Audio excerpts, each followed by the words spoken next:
غربت عباس میں ہے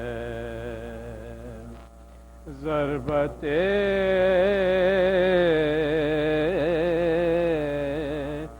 حیدر کا رنگ اڑ رہا ہے کربلا کے مرحبا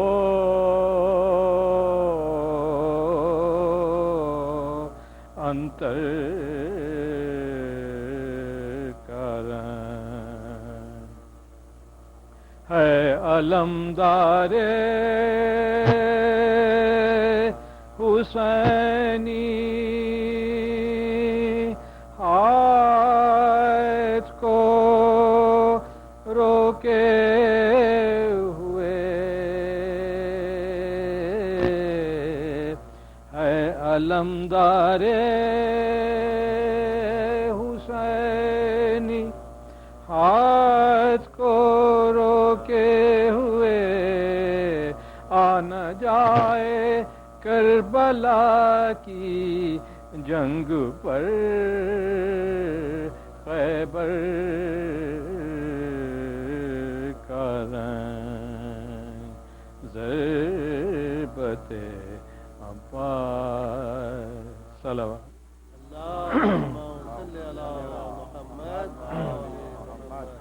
بار دیگر صلوات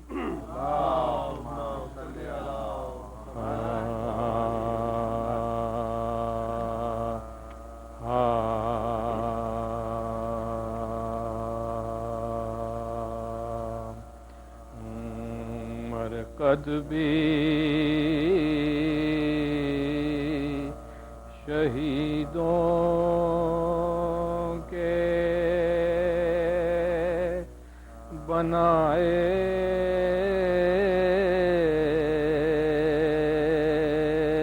نہ گئے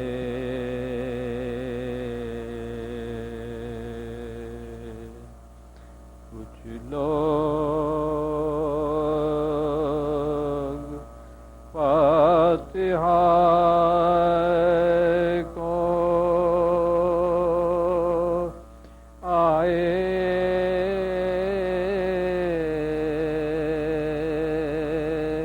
نہ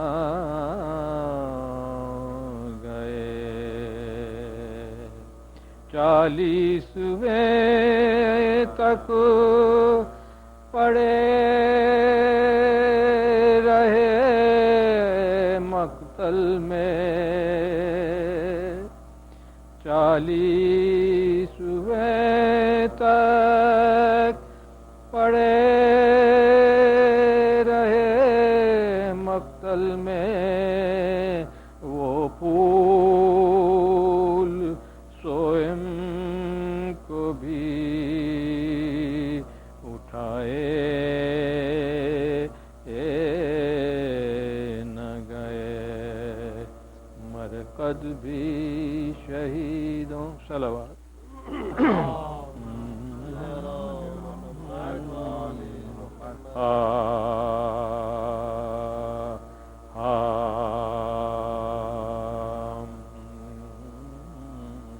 چھٹ کے جب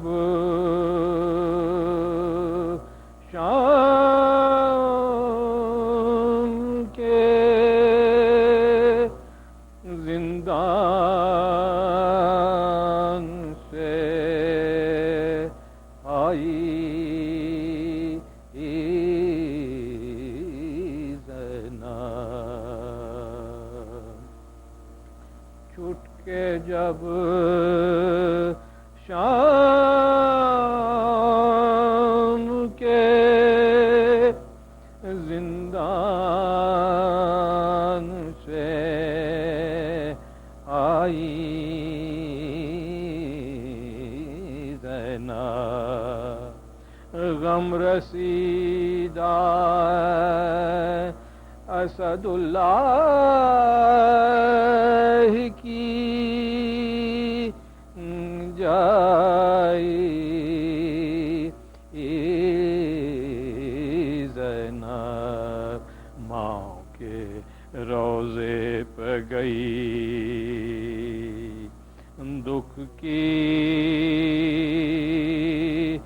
ستائی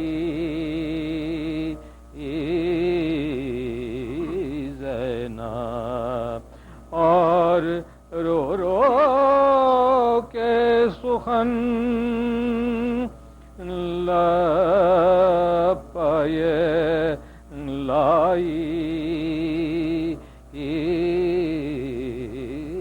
زینب، لٹ کے آئی ہوں میں اماں میری رودایت سنو، امت جد نے جو کی ہم پہ وہ بیداد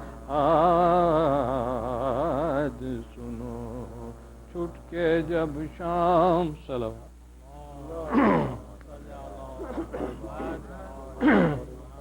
بار دیگر صلوات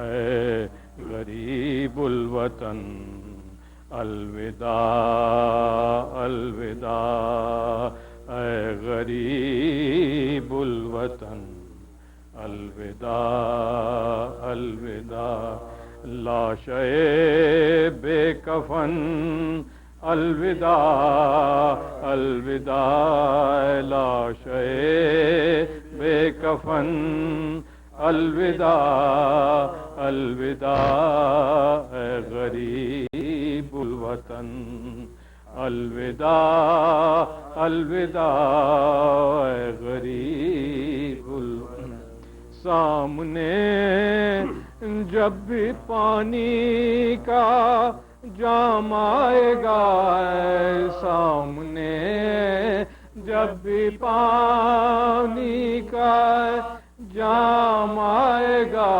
لب بے ساختہ تیرا نام آئے گا، لب بے ساختہ تیرا نام آئے گا، پیاس شاہ زمن الوداع الوداع، اے غریب الوطن الوداع الوداع، اے غریب الوطن، بنت حیدر تیرے بازوؤں کے نشان، بنت حیدر تیرے بازوؤں کے نشان، تا قیامت رہیں گے دلوں میں نہاں، اے اسیر رسن اے اسیر رسن الوداع الوداع، اے غریب الوطن الوداع الوداع، اے غریب الوطن، لے کے آئی ہے زینب پیام آخری، لے کے آئی ہے زینب پیام آخری، لیجئے مولا اٹھ کے سلام آخری، لیجئے مولا اٹھ کے سلام آخری، ہو جا رہی ہے بہن جا رہی ہے بہن الوداع الوداع، اے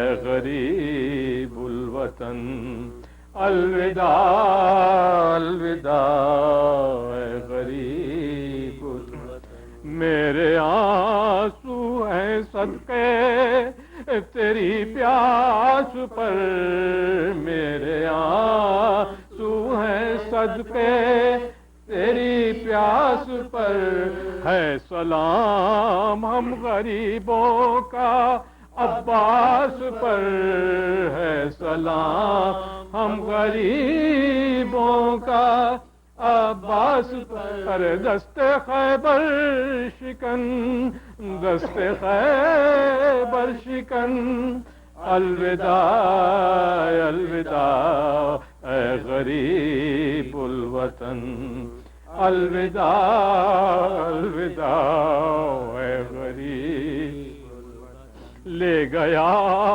شمر کانوں سے در چین کر، لے گیا سے در چین کر، پیش خدمت ہے یہ آنسوؤں کے گوہر، پیش خدمت ہے یہ آنسوؤں کے گوہر، بنت شاہ زمن، بنت شاہ زمن، الوداع الوداع اے غریب الوطن، الوداع الوداع اے غریب الوطن، ننھے جھولے پہ جب بھی پڑے گی نظر، ننھے جھولے پہ جب بھی پڑے گی نظر، تیر سا ایک چلے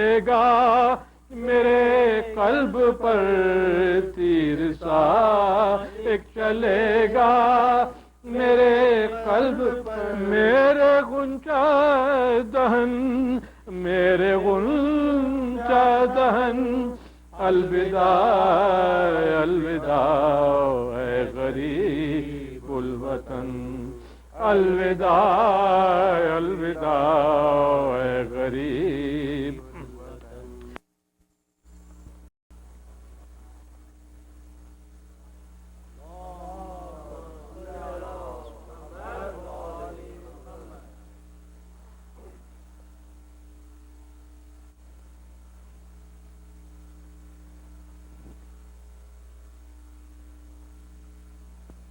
أعوذ بالله من الشيطان الرجيم،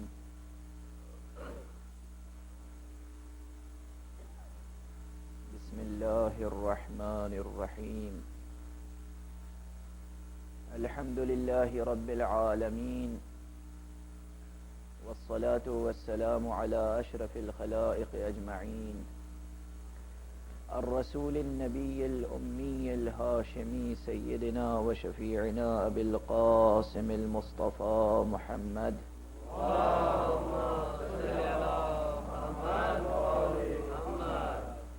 وعلى أهل بيته الطيبين الطاهرين الهداة المهديين المعصومين المظلومين، واللعنة الدائمة على أعداء الدين أجمعين. أما بعد، فقد قال الله تعالى عز اسمه في محكم كتابه ومتقن خطابه، وقوله الحق وهو أصدق القائلين. بسم الله الرحمن الرحيم، يا أيها الناس اعبدوا ربكم الذي خلقكم والذين من قبلكم لعلكم تتقون.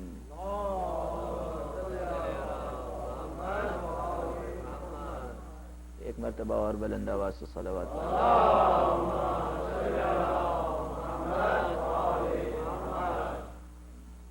جو حضرات ذرا دور ہیں، جو بزرگ ہیں، انہیں تو ضرورت ہے کہ وہ تکیہ دیں، دیوار کا سہارا لیں، لیکن جو جوان ہیں اگر وہ قریب آ جائیں، روبرو ہو جائیں تو بہتر ہے، ذرا اور سامنے آ جائیں۔ صلوات پڑھتے رہیے، ہمتیں جوان ہو جائیں۔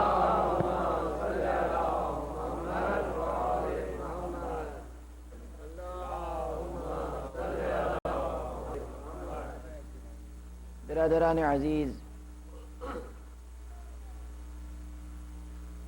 قرآن حکیم کا ارشاد ہے،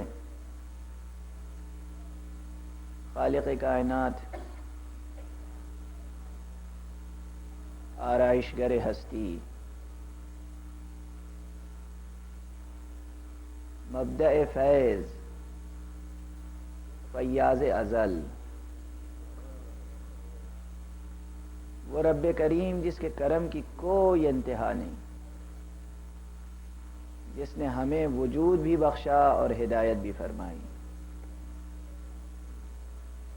جس نے ہمیں نعمت زندگی بھی عطا کی اور اس نعمت کو حفاظت سے رکھنے کا سلیقہ بھی بتایا. وہ رب اور وہ کریم و جواد، وہ جواد و فیاض، جس کی نعمتوں کا نہ احصاء ہو سکتا ہے، نہ واقعاً انسان اس کی کسی نعمت کو جھٹلا سکتا ہے. وہ مخاطب ہے اور فرما رہا ہے کہ ایھا الناس، عبادت کرو اس رب کی جس نے تمہیں خلق کیا، جس نے تم سے پہلے والوں کو خلق کیا، جس نے زمین کو تمہارے قدموں کے نیچے تمہارے اختیار میں دے دیا، جس نے امکانات زندگی کو تمہاری دسترس میں رکھا، تمہاری اپروچ میں رکھا، اور جس نے امکانات زندگی کو واقعات زندگی بنانے کا سلیقہ بھی بتایا، جس نے امکان زندگی کو عملی زندگی میں مشاہدہ کرنے کی صلاحیت بھی دی اور اس کے وسائل بھی فراہم کیے. پانی نازل فرمایا، اس پانی سے تمہارے لیے رزق فراہم کیا. فَلَا تَجْعَلُوا لِلَّهِ أَنْدَادًا وَأَنْتُمْ تَعْلَمُونَ. تو بس یہ سب چیزیں جو تم دیکھ رہے ہو، تم اپنے نفس کو دیکھ رہے ہو، تم نے اپنے پہلے والوں کے قصے سنے، تم نے تاریخ پڑھی، تم نے اپنے وجود کو دیکھا، تم نے دیکھا تو علم حاصل ہوا، وجود کو دیکھا تو آنٹولوجی وجود میں آئی، تم نے اپنے وجود کا علم حاصل کیا تو ایپسٹمولوجی وجود میں آئی، تم نے اپنے پہلے والوں کی داستان سنی تو ہسٹری وجود میں آئی، ہسٹوریوگرافی وجود میں آئی، تم نے زمین کو دیکھا تو جیوگرافی اور جیولوجی وجود میں آئی، تم نے آسمان کو دیکھا تو ہزارہ علوم آسمان اور فضائے حیات سے متعلق سامنے آئے. یہ تمام علوم رکھتے ہوئے، اتنی دانش رکھتے ہوئے خدا کی ذات میں کسی کو شریک قرار تو نہ دو. اتنے علوم رکھنے کے بعد شرک کرنا محض جہالت ہے، محض نادانی ہے، محض جہد. جہد یعنی کسی بات کو جانتے بوجھتے تسلیم نہ کرنا، یہ ہے جہد. ہماری ضد پر اڑ جانا. اتنے علوم رکھتے ہوئے وَأَنْتُمْ تَعْلَمُونَ، عربی گرامر میں اس واو کو کہتے ہیں واو حالیہ، یعنی اس حال میں کہ تم یہ سب جانتے ہو پھر خدا میں کسی کو شریک قرار نہ دینا. یاد رکھیے گا کہ آج شب اربعین ہے اور اس منبر سے کیا پیغام دیا جا رہا ہے؟ نفی شرک کا پیغام دیا جا رہا ہے. شرک و بدعت نہیں سکھائی جا رہی ہے، شرک کا پیغام نہیں دیا جا رہا ہے، بدعت کی ترغیب نہیں دی جا رہی ہے. قرآن مجید کی آیت تلاوت کر کے میں عرض کر رہا ہوں کہ پیغام خداوندی کیا ہے؟ خبردار خدا کا کسی کو شریک قرار نہ دینا. فلا تجعلوا للہ اندادا. نفی شرک سب سے بڑا مسئلہ ہے جو انسان کے لیے بڑی آزمائش ہے. خدا شناسی کے مراحل میں آخری مرحلہ یہ ہے کہ شرک سے بچا کیسے جائے. کہاں کہاں شرک میں مبتلا ہو جاتا ہے انسان. جیسے ایمان کے درجات ہیں ایسے ہی کفر کے درجات ہیں، ایسے ہی شرک کے درجات ہیں. جیسے ایک ایمان ہے ایمان خفی، ایک ایمان ہے ایمان جلی، ایسے ہی شرک بھی ہے، ایک ہے شرک خفی اور ایک ہے شرک جلی. شرک صرف یہی نہیں ہے کہ ہم واقعاً پروردگار عالم کے مقابل میں کسی ہستی کو، کسی ذات کو، کسی آبجیکٹ کو شریک قرار دے رہے ہوں نظام خداوندی میں. شرک صرف یہ نہیں، بلکہ پروردگار عالم کی عبادت بھی، عین عبادت بھی کبھی کبھی شرک ہو جاتی ہے اگر اس میں صرف ہمارے نفس کی شمولیت ہو جائے. گھر سے مسجد آئے، وضو کیا باقاعدہ، نماز پڑھی باقاعدہ، لیکن اس وضو میں اور نماز میں قربتاً الی اللہ کے الفاظ زبان سے تو ادا ہوئے، لیکن ارادہ یہ تھا کہ مؤمنین دیکھیں کہ ہم کتنے باقاعدگی سے نماز پڑھنے والے ہیں۔ یہ کیا ہو گیا؟ شرک ہے۔ صرف خیال غیر آ گیا، شرک ہو گیا۔ عبادت میں بھی شرک ہو جاتا ہے۔ ہم اس وقت ممبر پہ بیٹھ کے گفتگو کر رہے ہیں، اگر یہ گفتگو واقعاً قربتاً الی اللہ ہے، اگر یہ گفتگو واقعاً اس ارادے سے ہے کہ کوئی ایک کلمہ حق کسی تک پہنچ جائے، شاید نہ جانے کس وقت کس کے زبان سے نکلی ہوئی کون سی بات کس کے ذہن میں رہ جائے، زندگی کے کسی بھی مرحلے میں اگر وہ جملہ کام آ گیا تو ہمارے لیے بھی سبب اجر ہوگا، اس کے لیے بھی سبب اجر ہوگا۔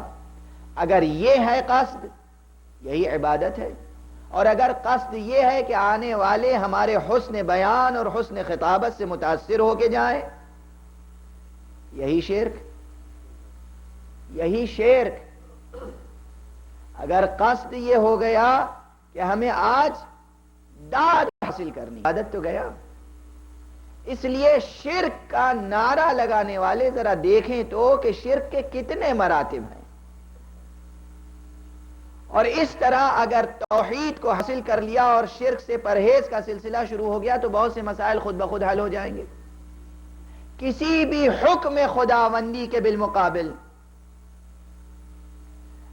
اپنے طور پر کوئی بھی عزم اور ارادہ اختیار کر لینا شرک۔ چند جملے ہیں، مختلف مواقع پہ عرض کر چکا ہوں، پھر اس وقت عرض کر رہا ہوں چونکہ سامعین اس وقت قدرے زیادہ ہیں، اور اگر یہ تعریفیں ذہنوں میں محفوظ رہ گئیں تو شاید بہت سی گتھیاں سلجھ جائیں۔ میں سیکولر لینگویج یا لٹریری لینگویج استعمال کرنا چاہتا ہوں، ریلیجس ٹرمینالوجی سے پرہیز کرنا چاہتا ہوں اس وقت ان چند جملوں میں۔ پروردگار عالم عبادت کی دعوت دے رہا ہے، یعنی غالباً یہیں کسی مومن کے گھر پہ مجلس تھی اور وہاں ایک جملہ عرض کیا تھا، پھر یہاں دہرا رہا ہوں، اسے یاد رکھیے اور غور کرتے رہیے گا۔ عبادت کچھ نہیں ہے مگر علم و یقین کے مطابق عمل کرنے کا نام عبادت ہے، اور علم و یقین کی خلاف ورزی کرنے کا نام گناہ۔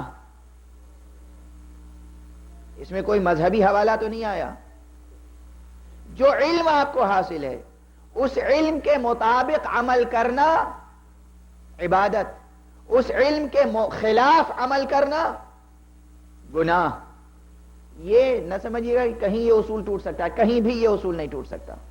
ہمارے اصول فقہ نے اس کو بہت مضبوط بنیاد فراہم کی ہے۔ یہ ایک اصولی نظریہ، یہ ایک تھیوری ہے اصول فقہ میں جسے میں یہاں عرض کر رہا ہوں۔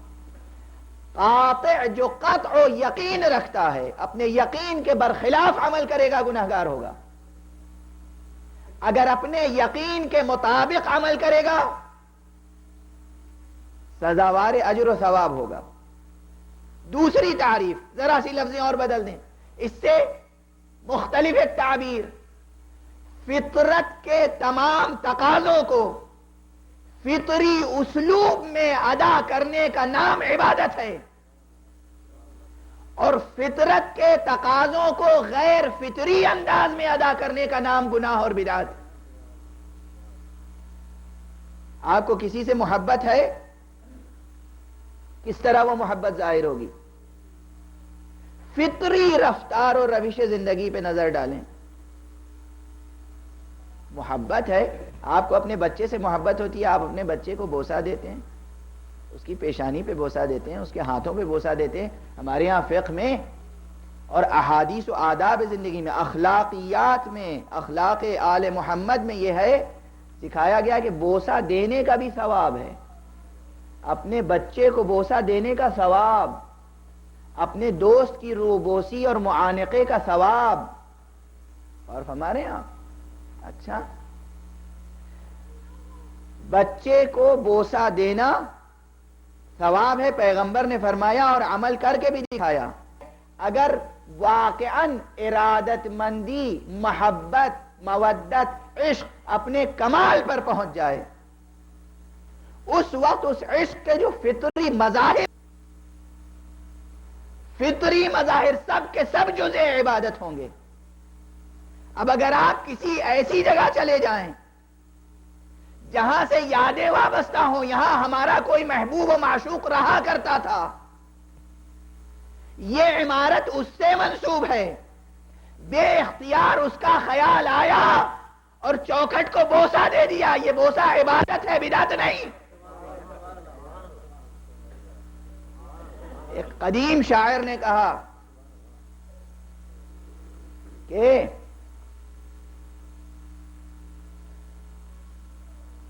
شعراء جاہلیت میں سے ہے، لیکن اس کا عجیب و غریب شعر ہے، کہتا ہے کہ جب میں اپنے محبوب کے دیار سے گزرتا ہوں، اقبل ذا الجدار و ذا الجدار، کبھی میں اس دیوار کو چومتا ہوں، کبھی اس دیوار کو چومتا ہوں، اس لیے کہ اس در و دیوار سے محبت نہیں ہے، لیکن ان سے ضرور محبت ہے جو اس در و دیوار کے درمیان زندگی بسر کر چکے ہیں۔ اب اگر کوئی ان مزارات مقدسہ پہ جائے کہ جہاں صرف یہی نہیں کہ زندگی بسر کر چکے ہیں، بلکہ یہ یقین ہے کہ آج بھی جسد اطہر پیغمبر یہی ہے،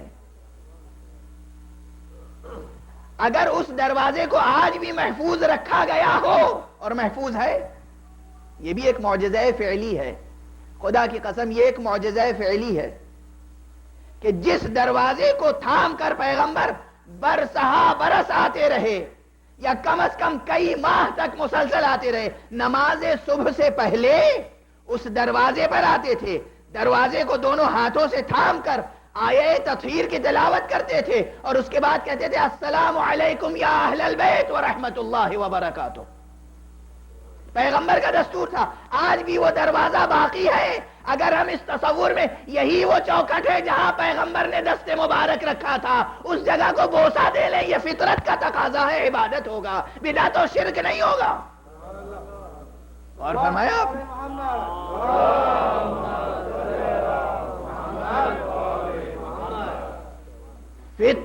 فطرت کے تقاضوں کو فطری اسلوب میں پورا کرنا عبادت ہے، غیر فطری اسلوب میں پورا کرنا یہی بدعت ہے، یہی شرک۔ بس یہ طے کرنا ہوگا کہ کیا عمل فطری ہے یا کیا غیر فطری، کس وقت کس کا ذکر فطری ہے، کس وقت کس کا ذکر غیر فطری۔ آنکھوں میں آنسو آنا فطرت ہے،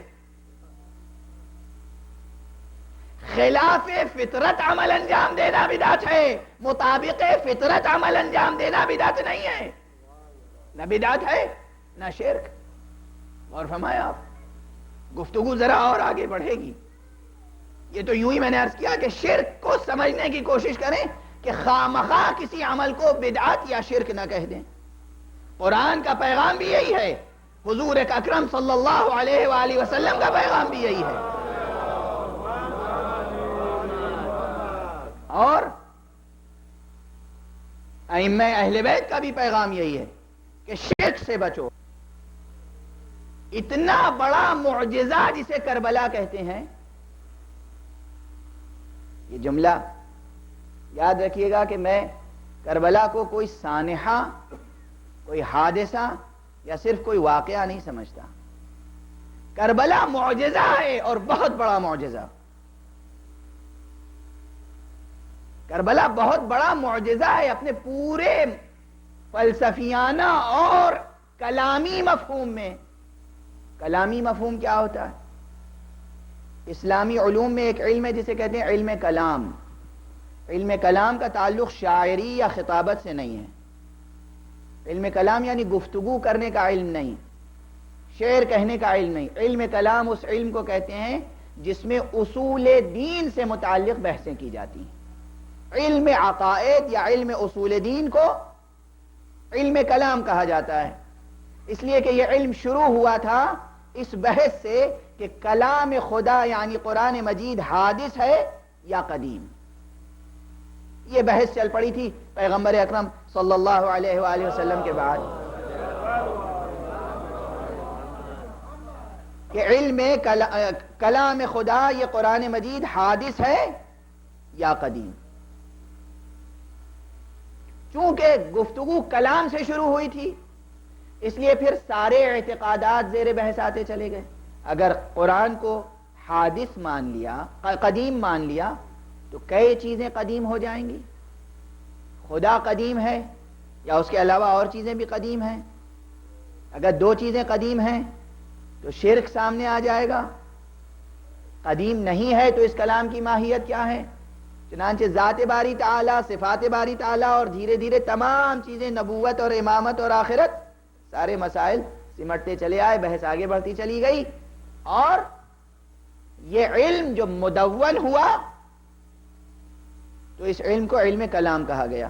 چنانچہ علم کلام میں معجزے کے سے متعلق بھی بحثیں ہیں مفصل کہ معجزہ کیا ہوتا ہے، معجزے کی ماہیت و حقیقت کیا ہے، معجزے اور سحر میں فرق کیا ہے، معجزہ نبی اور امام ہی سے صادر ہوتا ہے یا معجزے کا فاعل خدا ہوتا ہے. معجزہ اگر ایک فعل ہے تو اس فعل کا اسناد کس کی طرف ہوگا؟ خدا فاعل ہے یا وہ شخص جس کے ہاتھوں سے براہ راست یہ چیز سامنے آ رہی ہے وہ فاعل ہے؟ بہرحال یہ تمام بحثیں علم کلام میں موجود ہیں. علم کلام اسلامی میں اور فلسفے میں جو کچھ بھی معجزے کا تصور ہے، اس تصور اور اس تعریف اور اس ڈیفینیشن کے پیش نظر عرض کر رہا ہوں کربلا معجزہ ہے. اور اس معجزے کو اگر آپ مطالعہ فرمائیں کہ اس معجزے کا سب سے بڑا کام کیا ہے؟ ذہن بشری کو شرک کے بیماری سے پاک کرنا. اس معجزے کا کام ہی ہے شرک سے بچانا. مسلسل کربلا کے تذکرے سے تکلیف انہی کو ہوتی ہے جو توحید آشنا نہیں ہے، جن ذہنوں میں ابھی توحید راسخ نہیں ہوئی ہے، جو مسلسل عملاً شرک میں مبتلا ہیں. دیکھیے مراتب، دیکھیے کیٹیگریز، دیکھیے میں نے عرض کیا تقیہ میں اور ایمان میں فرق کیا ہے. تقیہ یہ ہے ایمان کو دل میں رکھنا اور مجبوراً بعض حالات میں حکم خدا ہی کے تحت اپنی جان بچانے کے لیے برخلاف عقیدہ و ایمان باتیں ایسی کہنا کہ جس سے جان بچ جائے. بس یہ ہے تقیہ وقتی طور پر.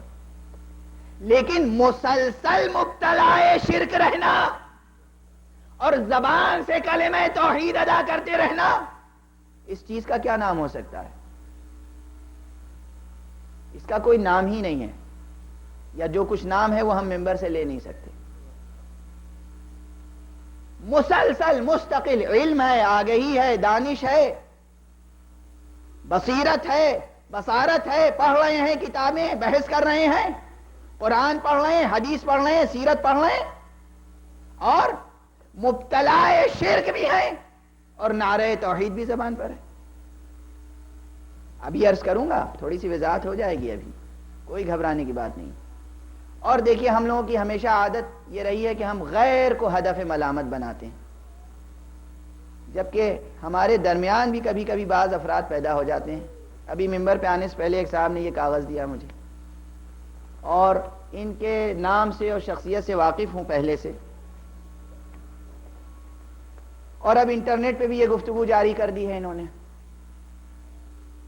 اس میں لکھا ہوا یہ ہے کہ پیغمبر اکرم محمد مصطفیٰ صلی اللہ علیہ وآلہ وسلم نے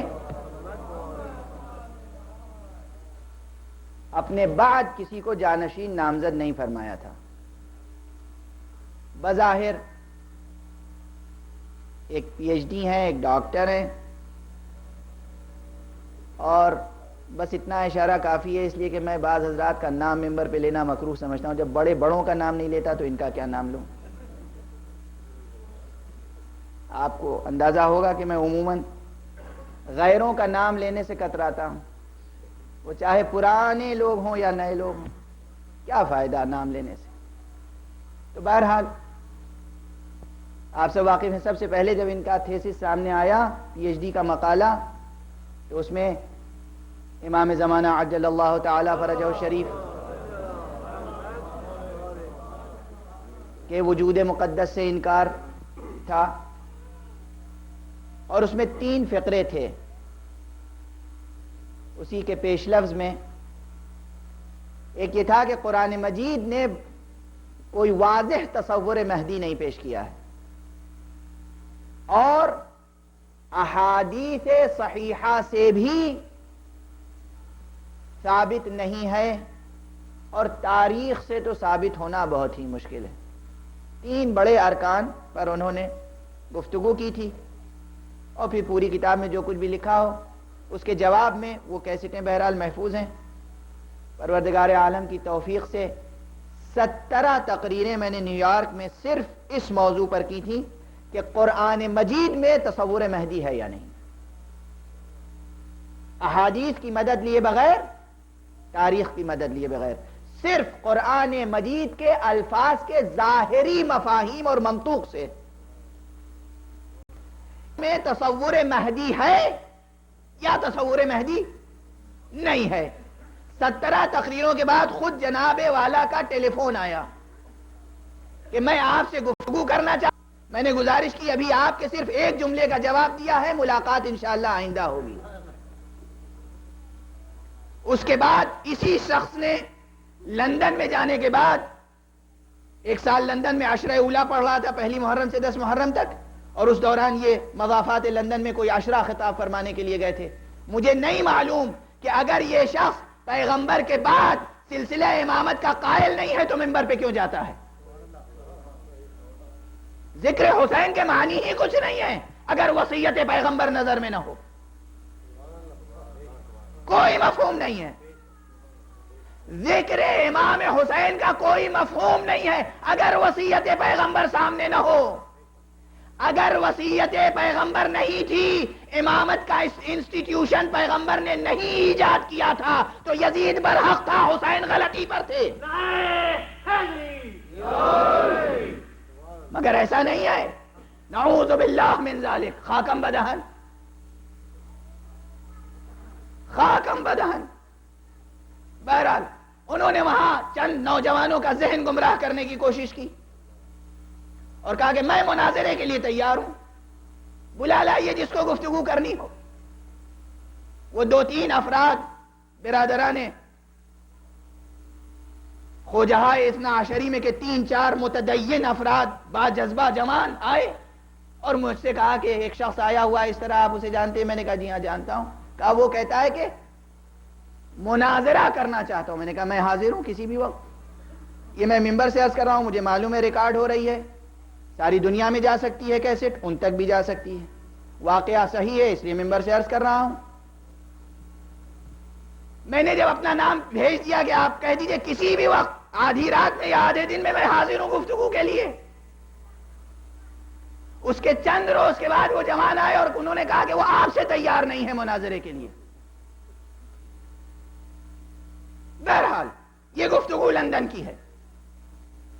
اب اس ریفرنس کے ساتھ آج چونکہ ذرا سی گفتگو شاید تلخ و شیریں ملی جلی محسوس ہو، اس لیے یہ پس منظر عرض کر دیا کہ ابھی ممبر پہ آنے سے پہلے اگر یہ کاغذ نہ دیا گیا ہوتا تو شاید لہجہ کچھ اور ہوتا۔ اور یہ میں پہلے دن اعلان کر چکا ہوں کہ مناظرہ پڑھتا نہیں ہوں مگر کرتا ضرور ہوں۔ رسماً مناظرہ پڑھنا میرا کام نہیں ہے، مگر کوئی منکر ولایت و امامت آ جائے تو مناظرہ کرنے کے لیے ضرور تیار رہتا ہوں۔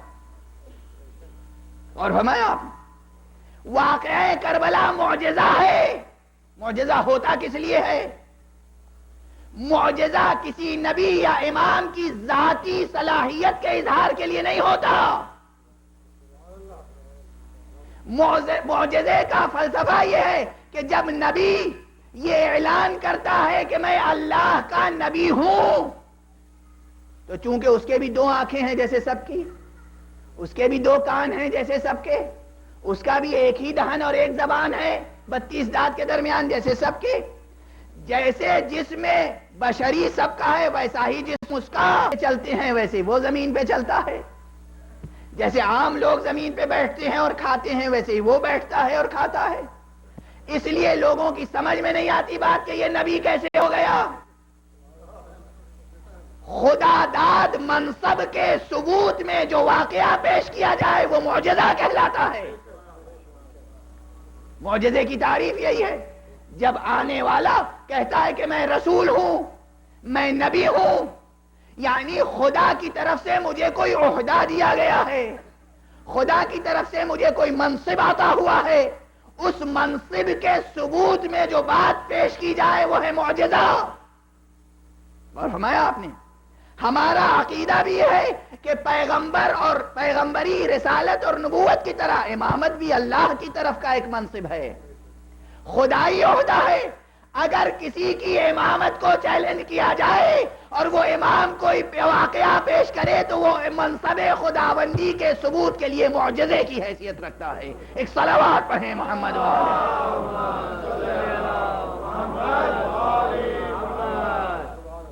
اور بس. اب جو ذہین افراد ہیں ان کے لیے وضاحت کی ضرورت نہیں ہے، لیکن بہرحال میں نے کئی تقریروں میں یہ آزمایا ہے کہ تھوڑی بہت وضاحت ضروری ہو جاتی ہے. ہو سکتا ہے میری زبان نارسا ہے. اس لیے واقعہ کربلا سے متعلق سارے فرقہ اسلامی ذکر کرتے ہیں، واقعہ کربلا کا سب ذکر کرتے ہیں، لیکن ذکر میں بھی فرق ہوتا ہے. جلسہ شہادت ہوتے ہیں، مولا کا تذکرہ ہوتا ہے اور سب ایک ہی بات کہتے ہیں، حسین نہ ہوتے تو آج اسلام نہ ہوتا. حسین نے اتنی بڑی قربانی دے کر اسلام کو بچا لیا. سب کہتے ہیں حسین نے قربانی کربلا میں دے کر اسلام کو بچا لیا، حسین نے قربانی دے کر نماز کو بچا لیا، حسین نے قربانی دے کر حج کو بچا لیا، حسین نے قربانی دے کر زکوٰۃ و خمس و ارکان اسلامی کو بچا لیا. سب یہی کہتے ہیں، لیکن یہ آنسر ٹو دی پوائنٹ نہیں ہے. یہ جواب بالکل درست نہیں ہے، اس جواب میں مغالطہ ہے. میں ایک مثال عرض کر دوں. اب چونکہ میں ہندوستان سے تعلق رکھتا ہوں اس لیے میں وہیں کی مثال ذہن میں آ رہی ہے، وہی عرض کر دوں. میں مان لیجئے، فرض کر لیجئے کہ تاریخ میں پی ایچ ڈی ہوں، خدا نہ کرے کہ ایسا پی ایچ ڈی ہوں.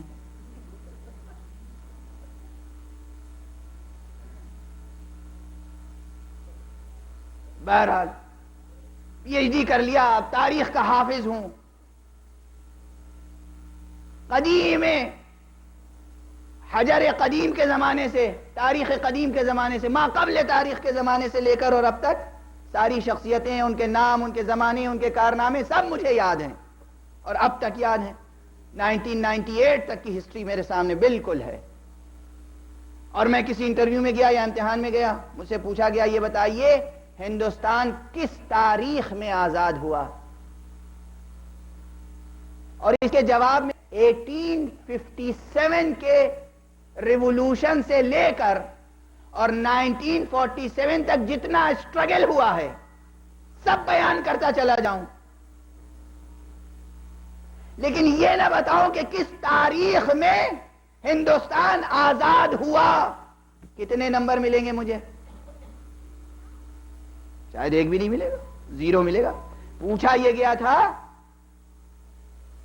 کہ ہندوستان کس تاریخ میں آزاد ہوا، جواب صرف اتنا تھا کہ 15 اگست سن 1947 میں آزاد ہوا. بس اتنا نہ کہہ کر ہم نے 1857 کی جنگ آزادی جسے انگریز غدر کہتے ہیں تب سے لے کر اور 1952 تک کی تاریخ سنا ڈالی. نمبر کتنا ملا؟ 0. تو معلوم ہوا کہ جواب ہونا چاہیے ٹو دی پوائنٹ. جو سوال کیا جا رہا ہے وہ جواب ہونا چاہیے. خدا نہ خواستہ ایسا نہ ہو دنیا میں ہم ذکر حسین کرتے رہے، آخرت میں جائے تو نمبر 0 مل جائے. اس لیے کہ جواب صحیح ہونا چاہیے. میں پوچھتا ہوں امام حسین نے اتنی بڑی قربانی پیش کیوں کی؟ کیوں پیش کی؟ کس لیے پیش کی؟ سوال کیا تھا جو مدینے سے آیا تھا؟ سوال تھا سوال بیعت، اے حسین یزید کی بیعت کر لیجئے۔ جواب میں کیا کہنا تھا؟ جی میں نے بیعت کر لی۔ اس کے بعد کیا ہوتا؟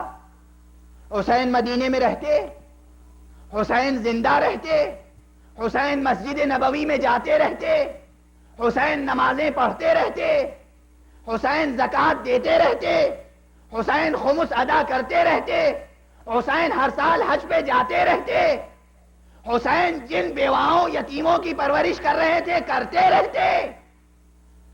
مگر آپ کا جواب یہ ہوگا کہ اگر حسین بیعت کر لیتے تو نماز باقی نہ رہ جاتی، حج باقی نہ رہ جاتا، ارکان اسلامی باقی نہ رہ جاتے، خود حسین زندہ رہ کر ان ارکان کو انجام دیتے رہتے تب بھی باقی نہ رہتا۔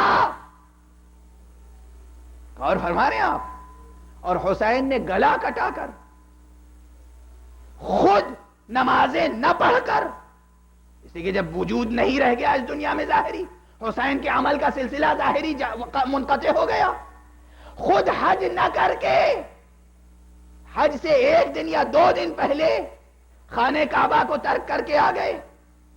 اور فرمایا آپ نے خود حج نہ کر کے حسین نے حج کو بچایا، یہ کون سی منطق ہے؟ خود نمازیں نہ پڑھ کے حسین نے نماز بچا لی، یہ کون سی منطق ہے؟ اور حسین زندہ رہتے، نمازیں پڑھتے رہتے، حج کرتے رہتے اور دین نہ بچتا، یہ کون سی منطق ہے؟ کہتے سب یہی ہیں مگر منطق کوئی نہیں سمجھاتا۔ میں ایک جملہ عرض کیا کرتا ہوں کہ راز حقیقت دریافت کیجئے، حقیقت یہی ہے مگر راز حقیقت کوئی نہیں کہتا۔ حقیقت کا اعتراف دنیا کرتی ہے، راز حقیقت بیان کرنے سے گریز کرتی ہے۔ یہ سچ ہے کہ اگر حسین شہید نہ ہوتے تو اسلام نہ بچتا، حسین شہید ہوا۔ لفظ بیعت اور سوال بیعت کا براہ راست ضرب کس بات پر تھی؟ توحید پر؟ نبوت پر؟ نہیں۔ عقیدہ آخرت پر؟ نہیں۔ طلب بیعت کے معنی تھے قرآن بدل دو حسین؟ نہیں۔ براہ راست بیعت کے معنی تھے تم یہ اعلان کر دو کہ میں مستحق امامت نہیں ہوں۔ طلب بیعت کے معنی صرف یہ تھے، حسین نے یہ نہیں کہا کہ میں مستحق امامت نہیں ہوں، یعنی حسین نے اتنا بڑا معجزہ اور اتنی بڑی قربانی دے کر امامت کو بچایا، امامت بچ گئی تو اسلام بھی بچ گیا۔ صلوات پڑھیں محمد۔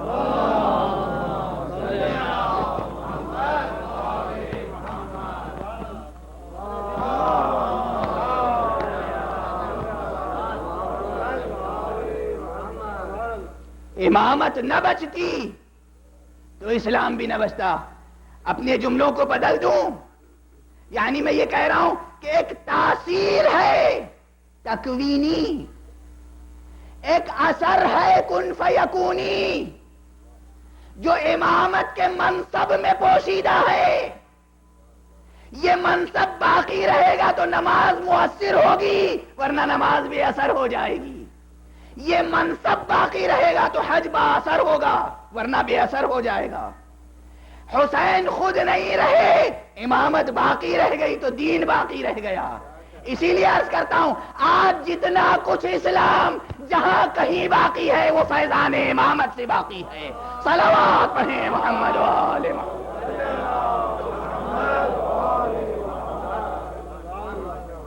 امامت کا عقیدہ شرک نہیں ہے، بدعت نہیں ہے، نہ شرک ہے نہ بدعت۔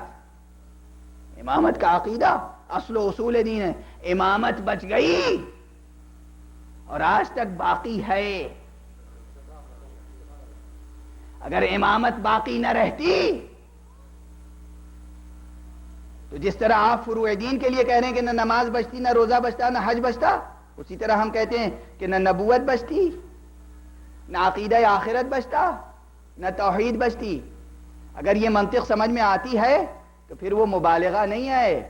حقا کے بنا الہ الہ است حسین، دین است حسین، دین پناہ است حسین. یہ مبالغہ نہیں ہے، حقیقت ہے.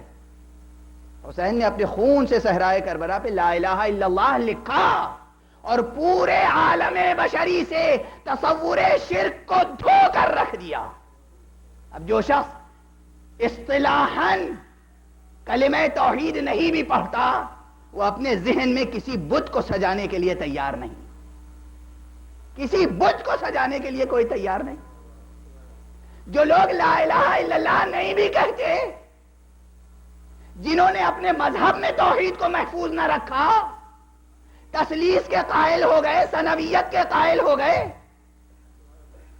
وہ بھی اپنے دل و دماغ میں کسی بت کو جگہ نہیں دیتے. کوئی سیاسی بت آج سلامت نہیں ہے چاہے اس کے خلاف آواز بلند کر دیں. اور فرمایا یہ سارے عالم بشریت میں دی ہوئی جرات کس کی ہے؟ کبھی غور فرمایا؟ یہ فیضان امامت ہے، کچھ اور نہیں. اسی لیے اس کو دوسرے پس منظر میں عرض کرتا رہا ہوں. نہ صرف یہ کہ پیغمبر نے وصیت فرمائی، نہ صرف یہ کہ پیغمبر نے اعلان کیا، بلکہ بعد پیغمبر مسلسل علی ابن ابی طالب اعلان فرماتے رہے مستحق حکومت ہم ہیں. اسے یوں سمجھیے کہ تخت و تاج حاصل کرنے کے لیے تلوار کبھی نہیں اٹھائی، مگر کہتے ہمیشہ رہے کہ حکومت ہمارا حق ہے. ہمیشہ کہتے رہے. کیوں؟ سبب کیا تھا کہتے رہنے کا؟ دہن معصوم سے نکلے ہوئے جملوں میں اثر ہوتا ہے. فضائے کائنات میں جہاں تک یہ جملے چلے جائیں اپنا اثر چھوڑتے جاتے ہیں. تلوار نہیں اٹھائی حکومت حاصل کرنے کے لیے، مگر کہتے ہمیشہ رہے کہ حق حکومت ہمارا ہے، تاکہ ذہن بشری اس تصور سے آشنا ہو جائے کہ تخت حکومت پہ جو بھی ہو اسے معصوم عن الخطا ہونا چاہیے.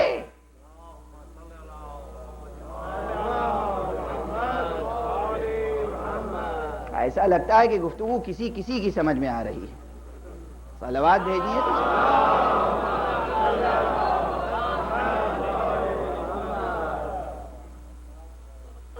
عقیدہ امامت شرک نہیں ہے. اور ذرا اور پیچھے کی طرف چلے جائیں.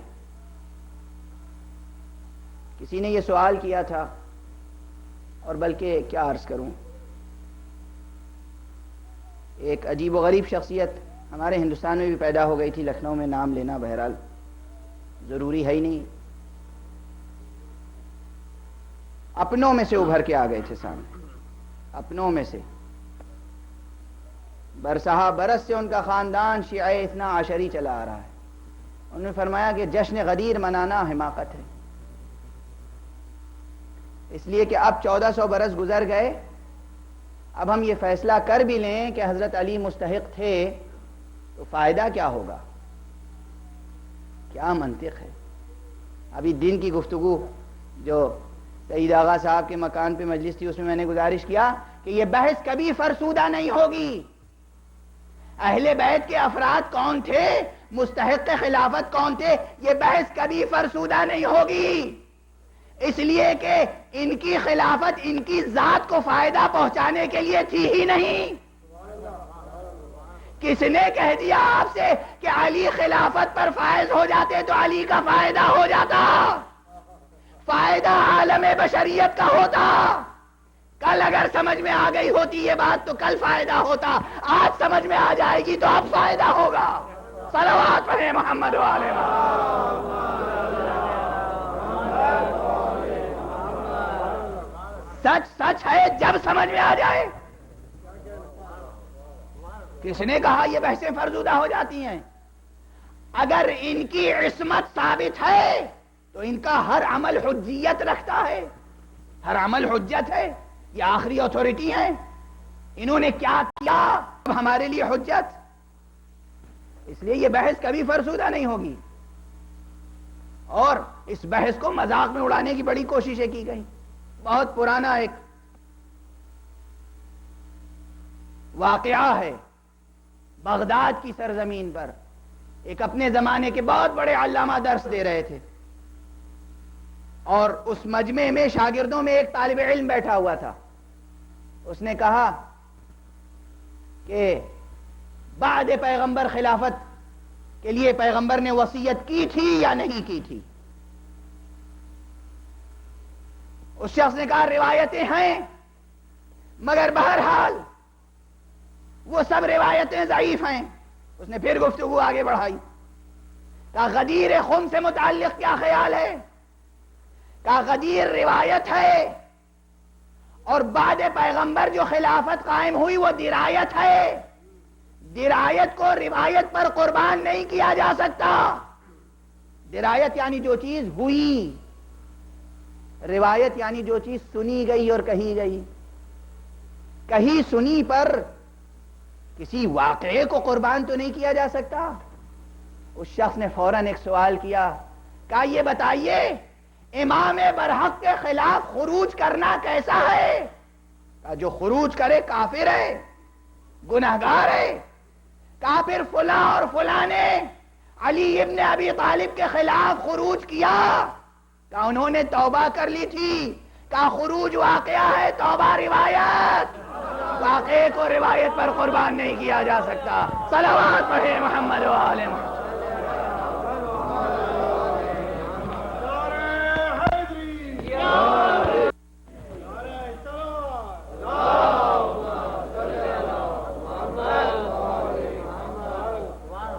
بہرحال تو یہ مذاق بہت بارہا اڑانے کی کوشش کی، یہ تاریخ کا واقعہ ہے.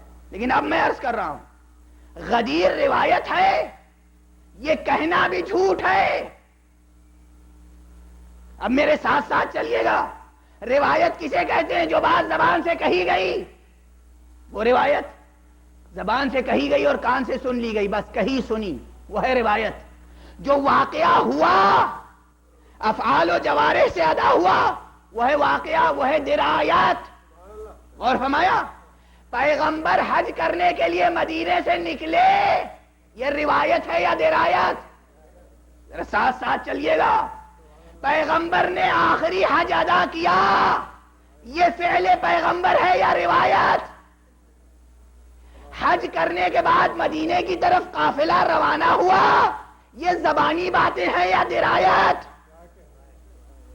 روایت ہے یا درایت؟ درایت ہے. غدیر خم کا کوئی مقام آیا؟ آج بھی سعودی عرب کے جغرافیے میں کوئی غدیر ہے یا نہیں؟ بھائی برسوں وہاں پر مسجد رہی ہے قائم، اور ہو سکتا ہے آج بھی کوئی مسجد ہو یا گرا دی گئی ہو. مسجدیں گرائی صرف ہندوستان میں نہیں جاتی. افسوس کی بات یہی ہے کہ صرف ہماری بی جے پی گورنمنٹ اور ہندو مہاسبھا مسجدیں نہیں گراتی، کلیدار حرم بھی مسجدوں کو گروا دیتے ہیں. صلوات پڑھیے محمد و آل محمد.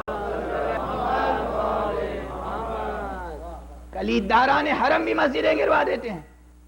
میں نے خود دیکھا ہے، چند برس پہلے تک مسجد بلال موجود تھی، اب نہیں ہے.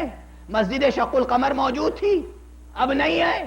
مسجد رد الشمس موجود تھی، اب نہیں ہے. یہ مسجدیں موجود تھیں، اب نہیں ہے. مسجد رد الشمس دو ہے، ایک کا خرابہ ہے اور ایک سالم ہے. ایک ٹوٹ چکی، ایک ٹوٹ چکی. اور فرمایا آپ نے تو بہت سی مسجدیں تھیں اور اب نہیں ہیں. چنانچہ مسجد غدیر بھی تھی، اب ہے یا نہیں مجھے نہیں معلوم، لیکن غدیر نامی میدان ہے موجود اب بھی. غدیر کا راستے میں آنا اور پیغمبر کا ٹھہرنا عمل پیغمبر ہے یا روایت؟ عمل پیغمبر ہے. اس کے بعد انتظار کرنا اور یہ کہنا جو لوگ پیچھے رہ گئے ہیں ان کا انتظار کرو، جو آگے چلے گئے ہیں انہیں پلٹا لو، یہ روایت ہے یا درایت؟ اور ایک بات عرض کروں، پیغمبر اگر یہ بات بہت زیادہ اہم نہیں تھی تو آپ جو لوگ تھے ساتھ میں انہی کے درمیان کہہ دیتے، جو پیچھے آ رہے تھے ان کا انتظار کر لیتے، جو آگے بڑھ چکے تھے انہیں واپس کیوں پلٹایا؟ یہی اس سوال کا جواب مل جاتا ہے. ہم بہت آگے آ چکے ہیں مگر پلٹ کے جا کے دیکھنا ہے پیغمبر غدیر میں کہہ کیا رہے ہیں. صلوات پڑھیں محمد و آل محمد. ہم بہت آگے آ چکے. ارے قیامت کے نزدیک بھی پہنچ جائے تو پلٹاؤ، ذہنوں کو پلٹاؤ، نظر کو پلٹاؤ. غدیر کے ممبر کی طرف نگاہ کرو. یہ کجاووں کا ممبر بنا یا زبانی کہا گیا؟ کہا گیا. صرف اس پورے واقعے میں ایک جملہ ہے جسے آپ کہہ سکتے ہیں کہ روایت. وہی جملہ جانے سخن ہے، بیت القصید ہے. آپ کہیں گے کہ یہ روایت ہے. پیغمبر نے زبان سے کہا من کنت مولا فہذا علی مولا، بس کہا. اگر کہا ہوتا تو روایت ہو جاتی. پیغمبر نے دونوں بازو تھام کر اٹھا کر علی کو دکھایا. اگر جملہ بھول جانا تو یہ عمل نہ بھولنا. جب میں چھپ جاؤں گا تو علی سامنے آ جائے گا. صلوات پڑھیں محمد و آل محمد.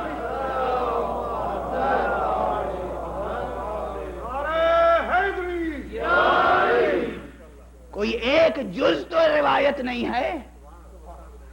بازو پکڑ کے اٹھانا یہ درایت ہے، روایت نہیں. پورا واقعہ غدیر درایت ہے. اس درایت کے مقابلے میں جھوٹی روایتیں قائم کرنا شرک ہے. صلوات پڑھیں محمد و آل محمد.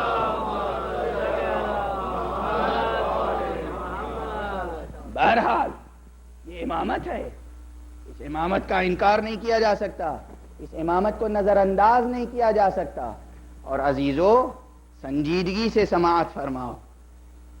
برادران اسلام میں جو دوسرے فرقے ہیں ان میں بھی جو سنجیدہ اور بڑے علماء گزرے ہیں ان سب نے بنام خلافت و حکومت بہت سی تاریخیں لکھی، لیکن اس نے عمریاں لکھی.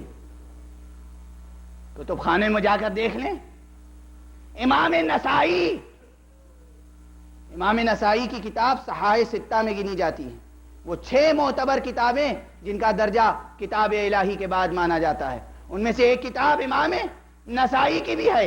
امام نسائی دمشق گئے، انہوں نے ایک کتاب لکھی خصائص امیر المؤمنین، جس میں امیر المؤمنین کے فضائل لکھے اور امیر المؤمنین کی نسل سے ہونے والے اماموں کا تذکرہ کیا. اور دمشق میں بیٹھ کر فضائل علی میں روایتیں بیان کرنا شروع کی. تخت حکومت کا ایک نمائندہ آیا اور اس نے کہا اے امام نسائی آپ کیا کر رہے ہیں؟ کہا کیا تم ہمیں احادیث پیغمبر بیان کرنے سے منع کرتے ہو؟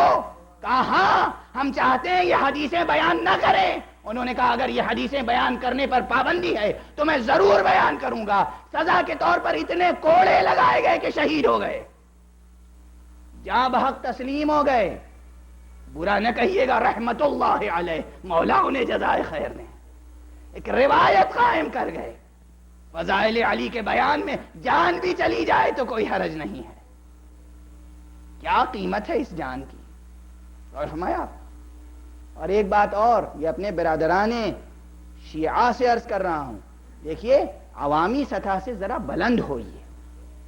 جہالت کی سطح پہ گفتگو نہیں کرنی چاہیے، نادانی کی سطح پہ گفتگو نہیں کرنی چاہیے. اتحاد بین المسلمین کی بات کر رہا ہوں. دوسروں تک یہ پیغام پہنچائیے اور خود سمجھیے. امام نسائی کو برا نہ کہیے اس لیے کہ فضائل آل محمد بیان کرنے کی راہ میں شہید ہو گئے. اور اسی طرح امام ابو حنیفہ کو بھی برا نہ کہا کیجیے. آپ کو معلوم ہے کہ حکومت بنو عباس جب قائم ہوئی تو امام ابو حنیفہ پہ یہ دباؤ ڈالا گیا کہ وہ قاضی القضات بن جائیں، کنٹری کے چیف جسٹس کے عہدے پہ فائز ہو جائیں. انہوں نے انکار کر دیا. کیوں انکار کیا؟ نظریات میں اختلاف، فتووں میں اختلاف ایک الگ بات ہے، مگر انہیں معلوم تھا کہ یہ حکومت کس لیے قائم ہوئی ہے، کس کے مقابلے میں قائم ہوئی ہے، کس کے مقابلے میں قائم ہوئی ہے. ارے سارے عالم اسلامی کے لیے صرف امام ابو حنیفہ کا عمل بہت بڑی درایت ہے، بہت بڑی درایت ہے. وہ یہ جانتے تھے کہ اگر ہم چیف جسٹس بن گئے تو ہمیں اولاد علی کے خلاف قتل کے فتووں پہ دستخط کرنا ہوگا. شہادت کے محضر ناموں پہ دستخط کرنے ہوں گے، مہر ثبت کرنی ہوگی. کہا نہیں ہم یہ عہدہ قبول نہیں کریں گے، قاضی القضات نہیں بنیں گے. کہا اگر آپ قاضی القضات نہیں بنیں گے تو سزا دی جائے گی. کہا سزا منظور. جیل میں ڈال دیا گیا، جیل ہی میں جاں بحق تسلیم ہو گئے، قید کے عالم میں شہید ہو گئے. اور اس عرصے میں جب حضرت زید ابن علی نے قیام کیا، زید شہید، جناب زید شہید، سادات زیدی بہت سے یہاں وجود رکھتے ہوں گے، آپ کے جد امجد امام زین العابدین علیہ السلام کے فرزند حضرت زید امام محمد باقر علیہ السلام کے چھوٹے بھائی، جب انہوں نے باطل حکومت کے خلاف جہاد کیا، اس وقت امام ابو حنیفہ نے فتویٰ دے کر ان کی مدد کی یا بھیج کر مالی امداد پہنچائی. یہ تاریخ کے ناقابل انکار واقعات ہیں. اور یہ اس لیے نہیں پڑھ رہا ہوں کہ آپ حنفی ہو جائیں، اس لیے پڑھ رہا ہوں کہ حنیفی ہو جائیں. جو لوگ امام ابو حنیفہ کی فقہ پہ عمل کرتے ہیں وہ ان کے فتووں پہ عمل نہ کریں، ان کے عمل پر عمل کریں. دیکھیں ان کا عمل کیا تھا، پھر اتحاد قائم ہوگا. سچائیوں پر اتحاد قائم ہوتا ہے، جھوٹ کے دہرانے پر اتحاد قائم نہیں ہوا کرتا. اور فرمایا آپ نے امامت کا ادارہ بہت بڑا ادارہ ہے، مسلسل ہے، قیامت تک باقی رہے گا. جب تک امامت باقی ہے اس وقت تک دنیا باقی ہے. امامت باقی نہ ہوگی تو نہ دنیا باقی رہ جائے گی نہ دین باقی رہ جائے گا. صلوات پڑھیں محمد و آل محمد. اس امامت میں عقیدے میں ذرا بھی کمزوری نہ آنے پائے. قرآن میں بے انتہا آیتیں موجود، روایتیں موجود، صحیح حدیثیں موجود، درایتیں موجود، اور اتنا بڑا معجزہ کربلا موجود. اتنا بڑا معجزہ کربلا. اللہ اکبر. بس گفتگو تمام کر چکا، اس لیے کہ شب اربعین ہے. آج شب اربعین ہے. آج میری کیفیت ساتھ نہیں دے رہی تھی اصلاً کہ بیان فضائل کر سکوں، لیکن بہرحال یہ بہت بڑا حادثہ ہے، بہت بڑا سانحہ ہے، لیکن اسی کے ساتھ ساتھ بہت بڑا معجزہ بھی. معجزہ فصاحت و بلاغت، معجزہ حقیقت ہے کربلا، معجزہ حقیقت ہے کربلا، معجزہ امامت ہے کربلا. اس کربلا نے منصب امامت کو بچایا، اور اسی لیے بار بار حوالہ دیتا رہا ہوں کہ ادھر حسین مظلوم شہید ہوئے، ادھر وہ کارنامہ جو غدیر میں پیغمبر نے انجام دیا تھا وہ زینب نے کربلا میں انجام دیا. فوراً اعلان کیا بیٹا اٹھو، سید سجاد تم امام وقت ہو. یہ جملہ تم امام وقت ہو، امامت کا اعلان. جب کربلا سے قافلہ گزر رہا ہے سید سجاد کا چہرہ متغیر ہوا، پھر جناب بی بی زینب نے کہا بیٹا اپنے کو سنبھالو، تم امام وقت ہو. ہاں بس اس خاندان کے آداب کچھ عجیب ہیں. جہاں موقع ہوتا ہے، جہاں فراست ایمانی اور فراست دینی اور مصلحت خداوندی کا تقاضا ہوتا ہے، زینب سجاد کو سہارا دیتی ہیں، اور جہاں تقاضا الہی ہوتا ہے وہاں سجاد زینب کی رضا اور زینب کے اذن کے منتظر ہوتے ہیں. ان واقعات کو نہیں دہرانا ہے. آج تو یہ عرض کرنا ہے کہ جب سید سجاد نے جناب زینب کبریٰ کو مجبور کیا اور کہا کہ پھوپھی اماں ذرا سر کی طرف دیکھیں، بابا کے سر کی طرف ملاحظہ فرمائیں، بابا کی آنکھوں سے آنسو جاری ہیں، یعنی مصلحت خداوندی یہ ہے کہ آپ اسی طرح دربار میں چلی جائیں. بی بی دربار میں گئیں، اور دربار میں جانے کے بعد جو واقعات رونما ہوئے وہ ایک سلسلہ ہے. اب شبیں تمام ہو چکی، تمام واقعات نہیں دہرائے جا سکتے. قید و بند کی مصیبتیں جھیلی اور سہی گئیں، لیکن ایک منزل وہ آئی جب حاکم پشیمان ہوا. اور جب حاکم پشیمان ہوا اور اس نے بلایا اور کہا اے سید سجاد، اے علی ابن الحسین، اب تمہیں اختیار ہے، آزاد کیا جاتا ہے، چاہو دمشق میں قیام کرو چاہے مدینے چلے جاؤ. اللہ اکبر. اس وقت جناب سید سجاد امام وقت ہیں، مگر ایک مرتبہ سید سجاد نے کہا میں کوئی فیصلہ نہیں کروں گا، پہلے پھوپھی اماں سے تو پوچھ لوں.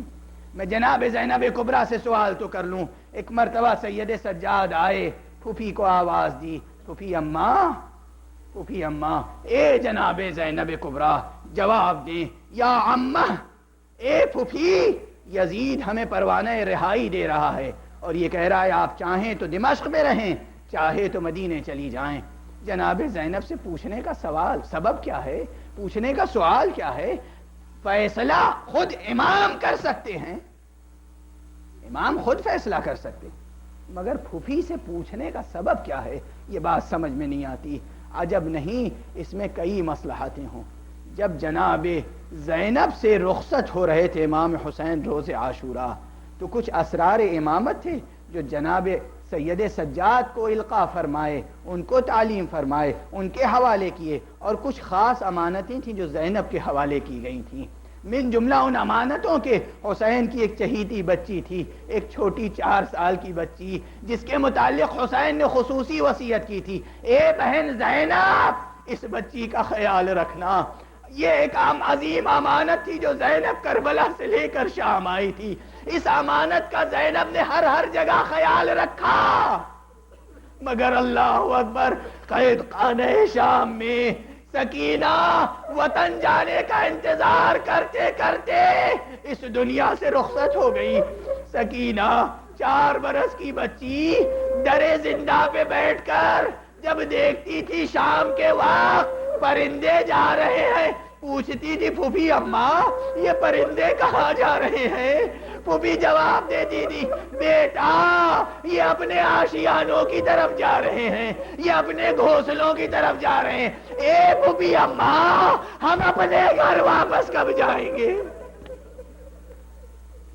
سکینہ مسلسل یہ سوال کرتی رہی, مسلسل بابا کو یاد کرتی رہی, یہاں تک کہ وہ شب آئی جب سکینہ نے باپ کے سر کی زیارت کی اور رخسارے پہ در پر رخسارہ رکھ کر بیان کرتے کرتے اس دنیا کو خیر بات کہا.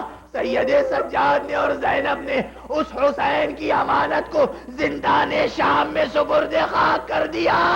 اب سید سجاد اکیلے فیصلہ نہیں کر سکتے.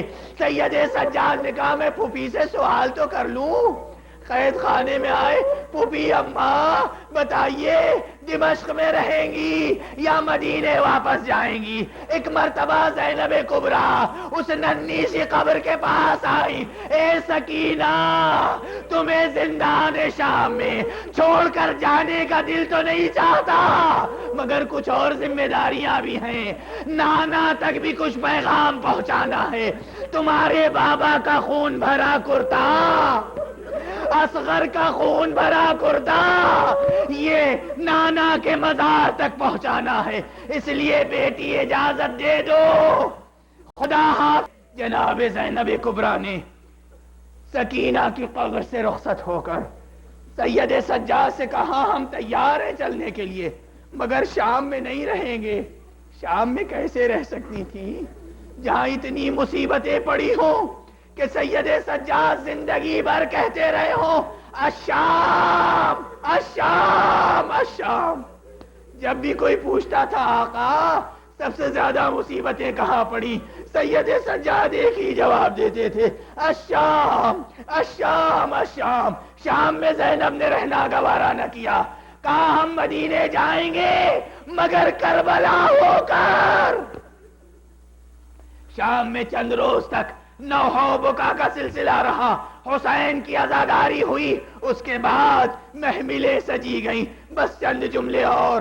اب جو محملیں سجی گئیں اللہ اکبر, ایک ایک مقام ایک عظیم مقام مصیبت ہے. یہی زینب ہے, سوچ رہی ہے جب مدینے سے چلے تھے محملوں کا رنگ سبز تھا, اور جب کربلا سے چلے تھے محملیں تھی ہی نہیں, بے کجاوا اونٹوں پہ سوار کیے گئے تھے. آج جب یہ قافلہ واپس جا رہا ہے محملیں سجی گئیں, مگر محملوں پہ جو پردے ہیں وہ سبز نہیں سیاہ ہیں. یہ سوگوار بہن ہے, کربلا کی طرف جا رہی ہے. کربلا کی طرف چلا, قافلہ روانہ ہوا, اور جب کربلا پہنچا تو وہ 20 صفر کی تاریخ تھی جو کل آ رہی ہے. کل جو آ رہی ہے تاریخ, بس چند فقرے. 40 کی زیارت علامات مومن میں سے ہے. مجھے معلوم ہے ہر ملک میں رہنے کے کچھ خاص تقاضے ہوتے ہیں، کچھ مجبوریاں ہوتی ہیں. مومنین کرام، آپ فضائل سنتے ہیں، آپ مصائب سنتے ہیں، گریہ و ماتم کرتے ہیں، مگر کچھ خاص فرمائشیں ہیں امام کی، اسے نظر انداز نہ کیجیے گا. زیارت 40 من جملہ علامات مومن ہے.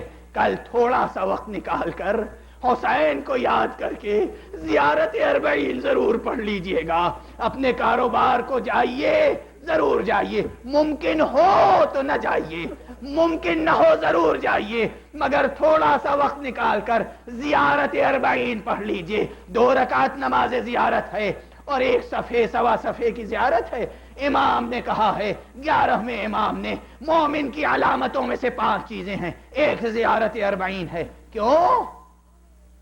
عمل پیغمبر سنت ہوا کرتا ہے، عمل امام سنت ہوا کرتا ہے، مگر یہ وہ سنت ہے جو سنت زینب کبریٰ ہے. زینب کی تاسی میں زیارت 40 کیجئے. زینب اس قافلے کو لے کر کربلا آ رہی ہیں. 20 صفر کی تاریخ ہے اور ایک صحابی پیغمبر کا، جابر ابن عبداللہ انصاری، پیغمبر کا نابینا صحابی، اپنے ایک ساتھی عطیہ کو لے کر کربلا آیا ہے.